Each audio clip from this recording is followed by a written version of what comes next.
آج ہماری کلاس 2 ہے۔ آج ہم سعودی حج تعلیمات یا کوڈ آف کنڈکٹ یا وہ ہدایات جو سعودی گورنمنٹ کی طرف سے جاری کی گئی ہیں جن کے لیے تمام زائرین کو فالو کرنا لازم ہے، آج ہم ان کو ڈیٹیل سے دیکھیں گے۔ سعودی حج تعلیمات یا code of conduct basically general instructions ہیں جو حج سیشن 2026 کے لیے گورنمنٹ آف سعودی عربیہ نے جاری کی ہیں۔ یہ بیسیکلی 37 پیجز کا ایک ڈاکومنٹ ہے اور اس کے اندر جو چیزیں میں نے ہائی لائٹ کی ہیں آپ ان کو ایم سی کیوز کی سمجھے، کیونکہ یہ سارے کا سارا پیپر جو ہے اس کے اندر سے تقریباً 10 سے 15% پیپر آئے گا اور وہ سارا ایم سی کیوز کی شکل میں ہوگا۔ سب سے پہلی چیز جو میں نے ہائی لائٹ کی ہے جو ایم سی کیوز میں آ سکتی ہے وہ یہ کہ جو فنگر پرنٹ ہیں وہ تمام ممالک جو ہیں جب زائرین ان کے ملک سے نکلیں گے تو وہ اپنے ملک کے اندر سے فنگر پرنٹ کروا کے سعودی عربیہ جائیں گے، اور ایسے ممالک جن کے پاس یہ سہولت موجود نہیں،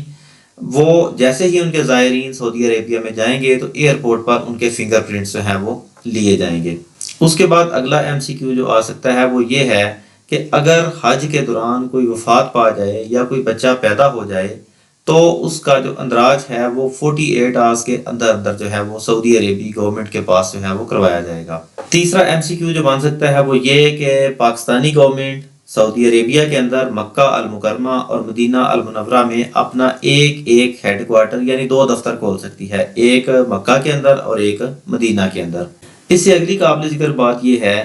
کہ سعودی عربیہ کے اندر جہاں آپ اپنا میڈیکل آفس بنائیں گے وہ سینٹرل ایریا سے باہر جگہ ہوگی، وہاں پہ آپ اپنے ملک کا پرچم ریز کر سکتے ہیں، لیکن ایسی جگہیں جو سینٹرل ایریاز کے اندر ہیں وہاں پہ آپ اپنا پرچم ریز نہیں کر سکتے، چاہے وہ آپ کی اپنی ریزیڈنسز ہی کیوں نہ ہوں جہاں پہ آپ رہائش پذیر ہیں۔ اس کے بعد اگلا کوڈ آف کنڈکٹ کا پوائنٹ یہ ہے کہ کوئی بھی گورنمنٹ جو سعودی عربیہ میں آپریٹ کر رہی ہے وہ کسی بھی دوسری منسٹری سے ڈائریکٹ رابطہ نہیں کر سکے گی۔ سپوز کریں کہ آپ پولیس کے ساتھ رابطہ کرنا چاہتے ہیں تو بھی آپ کو منسٹری آف حج اینڈ عمرہ کے تھرو ہی ان سے رابطہ کرنا پڑے گا، یعنی کہ آپ وہاں سعودی عربیہ کے اندر رہتے ہوئے صرف اور صرف منسٹری آف حج اینڈ عمرہ کے ساتھ رابطہ کریں گے اور فردر ان کی گائیڈ لائنز لے کے پھر کسی دوسری منسٹری کے ساتھ آپ رابطہ کر سکیں گے۔ کنگڈم آف سعودی عربیہ کی جانب سے یہ انسٹرکشن ہے کہ جب آپ کا ویزا لگے گا اس وقت آپ کے پاسپورٹ کی کم از کم ایکسپائری 6 منتھ تک ہوگی، یعنی کہ اگر آپ کے پاسپورٹ کی ایکسپائری ڈیٹ 6 ماہ سے کم ہے تو آپ کا ویزا ریجیکٹ کر دیا جائے گا۔ It is not allowed for any employee of the Pilgrims Affairs offices to move outside Makkah al-Mukarramah except after obtaining a written approval from the competent authority۔ یعنی مکہ اور مدینہ کے اندر رہتے ہوئے آپ انہی 2 مقدس شہروں کے اندر رہیں گے۔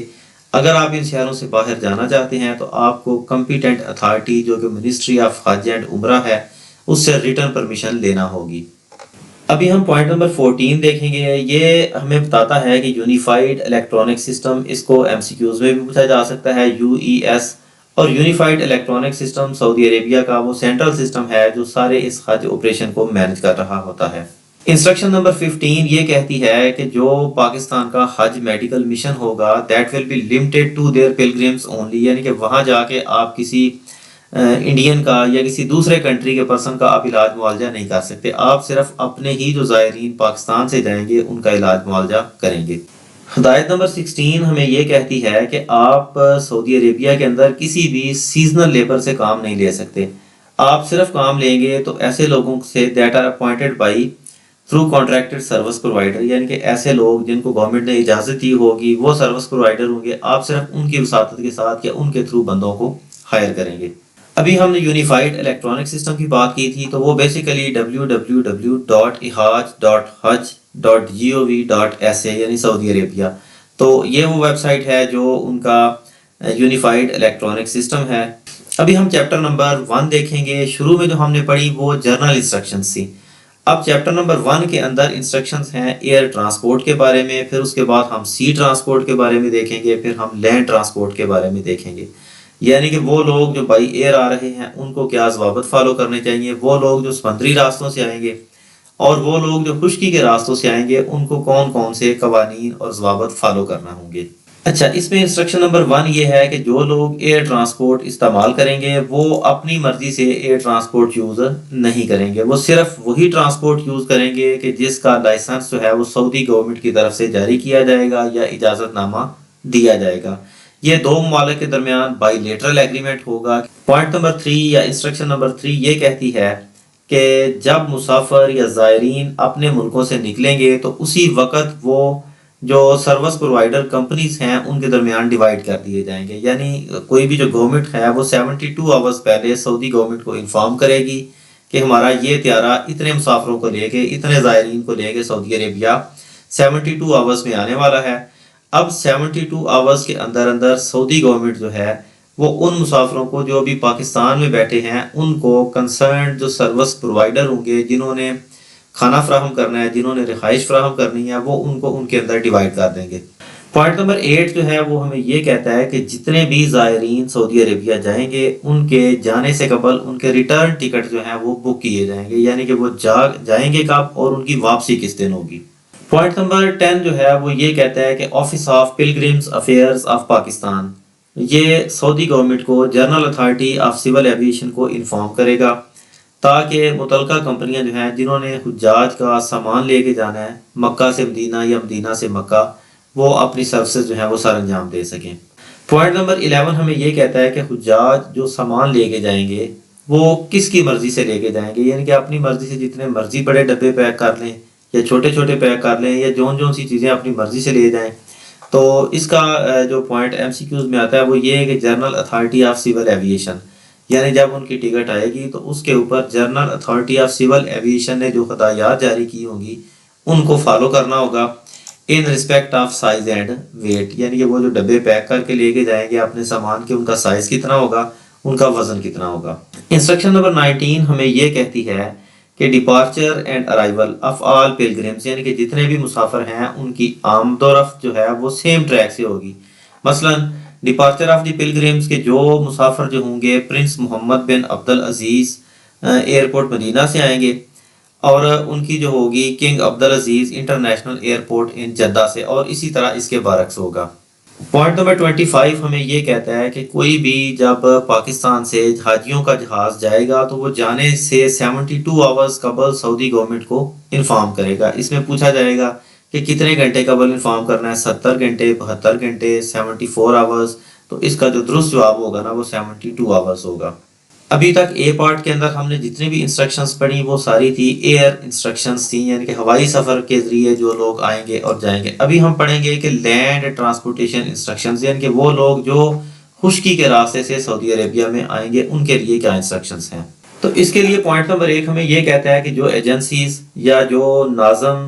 خشکی کے راستے سے حاجیوں کو لے کے آئیں گے وہ قبل از وقت سعودی گورنمنٹ کو انفارم کریں گے، ان کی ارائیول جو ہے وہ بالکل سڈن نہیں ہوگی تاکہ سعودی عربیہ کے اندر ایک دم سے اگر سارے حاجی آ جائیں تو وہاں پہ اوور کراؤڈڈ سچویشن جو ہے نا وہ نہ پیدا ہو جائے۔ پوائنٹ نمبر 3 کہتا ہے کہ کنگڈم کے اندر جتنے بھی لوگ جو ہے وہ خشکی کے راستے آئیں گے وہ پرائیویٹ بسز سے نہیں آئیں گے، وہ کنگڈم کی اپنی بسز ہوں گی جن کے ذریعے وہ سفر کریں گے، اور اس کا سارا جو کانٹریکٹ ہوگا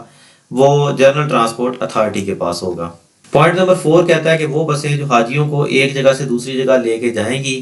وہ ان کی کمپلائنس ہوگی ود ٹیکنیکل اسپیسیفکیشنز، یعنی کہ اس بس کے اندر ایئر کنڈیشنڈ ہوگا، وہ کتنی اس کے اندر سیٹیں ہوں گی، اور اس طرح کی جو ٹیکنیکل اسپیسیفکیشن سعودی گورنمنٹ نے جاری کی ہیں وہ ان کے اکارڈنگ ہوں گی۔ انسٹرکشن نمبر 5 یا پوائنٹ نمبر 5 ہمیں یہ کہتا ہے کہ حج کی ادائیگی کے بعد حاجیوں کی واپسی کا سلسلہ جو ہے وہ 15th آف منتھ آف ذی الحج، یعنی ذی الحج کی 15 سے شروع ہوگا اور محرم کی 15 تک مکمل ہوگا، یعنی کہ وہ حاجی جو حج کرنے کے بعد 15 تاریخ کو 15 ذی الحج کو جانا شروع ہوئے تھے وہ 15 محرم تک سارے واپس چلے جائیں گے۔ پوائنٹ نمبر 8 ہمیں یہ بتا رہا ہے کہ وہ حاجی جو دوسرے ملکوں سے خشکی کے راستے بسوں پہ آئیں گے، اگر ان کے اندر بسوں کی جو سیٹنگ کیپیسٹی ہے وہ 25 سے زیادہ ہے تو وہ شہر کے باہر جو خاص جگہیں بنی ہیں وہاں پہ رکیں گے، یعنی بڑی گاڑیاں جو ہیں ان کو شہر کے اندر داخلے کی اجازت نہیں ہوگی۔ پوائنٹ نمبر 8 ہمیں یہ بتاتا ہے کہ جتنی بھی بسیں باہر سے آئیں گی ان کے اندر ایک ڈرائیور نہیں ہوگا، ان کے اندر ایڈیشنل ڈرائیور جو ہیں وہ ان کے ساتھ موجود ہوں گے۔ اس کے بعد پوائنٹ نمبر C یہ شپنگ انسٹرکشنز ہیں، یعنی کہ یہ ان لوگوں کے لیے کہ جو بحری راستے کے ذریعے شپ کے ذریعے جو ہے وہ سعودی عربیہ کے اندر داخل ہوں گے۔ اس کے لیے سعودی عربیہ کی 2 پورٹس کا استعمال کیا جائے گا، ایک جدہ اسلامک ہوگی اور دوسری یمبو کمرشل ہوگی۔ بحری راستوں سے آنے والے حجاج جو ہیں وہ یکم ذیقات سے لے کے 4 ذی الحج تک سعودی عربیہ میں داخل ہوں گے، یعنی کہ وہ اپنی آمد کا سلسلہ مکمل کریں گے، اور اسی طرح ان کی جو ڈپارچر ہوگی وہ 15 آف ذی الحج یعنی کہ 15 سے سٹارٹ ہوگی، اور انٹل دی منتھ آف محرم، اور محرم کے مہینے کے اندر اندر وہ سارے واپس چلے جائیں گے۔ اس کے اندر ہم مین چیزوں کو اسٹڈی کر رہے ہیں چونکہ یہ انسٹرکشنز بہت لمبی ہیں، اور میں نے ان کے اندر سے چند موٹی چیزوں کو جو ہے نا وہ ہائی لائٹ کیا ہے۔ انسٹرکشن نمبر 9 یہ ہے کہ وہ ایسی تمام کاریں جن کے اوپر سعودیہ کی نمبر پلیٹس لگی ہوئی ہیں اور ان کے اندر لیس دین 25 پیسنجرز اور ان کی سیٹنگ کیپیسٹی 25 مسافروں سے کم ہے، اور وہ ایسے لوگ چلا رہے ہیں جنہوں نے احرام باندھے ہوئے ہیں، یعنی کہ وہ حج کرنے کی نیت سے آ رہے ہیں، ان سب کو شہر سے باہر ایک خاص جگہ دی جائے گی جہاں وہ اپنی پارکنگ کریں گے، یعنی کہ ان کو سٹی کے اندر انٹری جو ہے وہ الاؤڈ نہیں ہوگی۔ انسٹرکشن نمبر 12 یہ کہتی ہے کہ آپ جو 2 مقدس شہر ہیں یہاں کوئی بائی سائیکل، کوئی سائیکل، کوئی اس طرح کی چیز جو ہے وہ نہیں چلا سکتے۔ اس کے بعد چیپٹر نمبر 3 سٹارٹ ہے۔ چونکہ یہ انسٹرکشنز بہت لمبی ہیں تو اس کے لیے ہم نے کچھ MCQs جو ہیں وہ بنائے ہیں، ہم ان کو اسٹڈی کرتے ہیں۔ Registration of biometric finger prints for the pilgrims is required, یعنی کہ جو رجسٹریشن ہے بایومیٹرک فنگر پرنٹس زائرین کی وہ کہاں پہ ہے، تو اس کا جواب بھی ہے before arrival in kingdom of Saudi Arabia, یعنی کہ سعودی عربیہ میں داخلے سے پہلے آپ نے اپنے فنگر پرنٹ کروا لینے ہیں۔ جیسا ابھی ہم نے پڑھا کہ death and birth certificate for the pilgrims must be issued within, کیونکہ یہ انسٹرکشنز جو سعودی گورنمنٹ کی طرف سے جاری کی گئی ہیں یہ بہت لمبی ہیں، یہ 37 پیجز ہیں اور چھوٹا لکھا ہوا ہے، تو یہ بڑی محنت کے ساتھ میں نے ایک بڑی لمبی ساری فائل جو ہے اس کے اندر سے تقریباً 200 MCQs نکالے ہیں، اور عنقریب جیسے یہ فائل مکمل ہوتی ہے میں اس کو فلی اپلوڈ کر دوں گا، یہ PDF کے اندر بھی اویلیبل ہوگی۔ جیسا کہ ابھی ہم کچھ MCQs پڑھتے ہیں کہ پلگرمز افیئرز آفس میں open how many headquarters in Mecca and Medina each, کہ پلگرم افیئرز آفس جو ہے یہ مکہ اور مدینہ میں کتنے دفتر کھول سکتے ہیں، تو یہ 2 دفتر کھول سکتے ہیں، جیسا کہ ابھی ہم نے انسٹرکشنز کے اندر پڑھا تھا۔ پلگرمز لگیج مسٹ کمپلائی ود، یعنی مسافروں کا جو سامان ہے وہ کس کی ہدایات کے مطابق ہوگا، یعنی ان کی ذاتی مرضی کے مطابق ہوگا یا general authority of civil aviation کی مرضی کے مطابق ہوگا، ایئر لائن کی چوائس کے مطابق ہوگا، یا اس کے اوپر کوئی پابندی نہیں۔ اور یہ NTS میں بالکل اسی طرح کے اوپر سوالات پوچھے جائیں گے، تو یہ GACA کی مرضی کے مطابق ہوگا۔ جیسے air transport for the pilgrims must be through,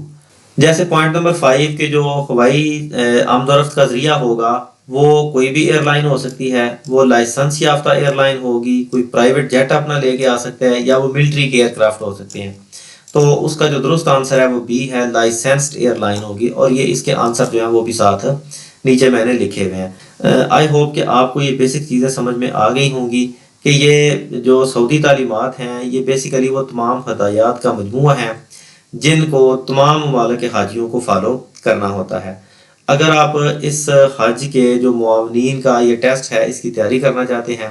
تو آپ یو سولوشنز کو سبسکرائب کریں، کیونکہ یہاں سے پراپر آپ کو گائیڈ کیا جائے گا۔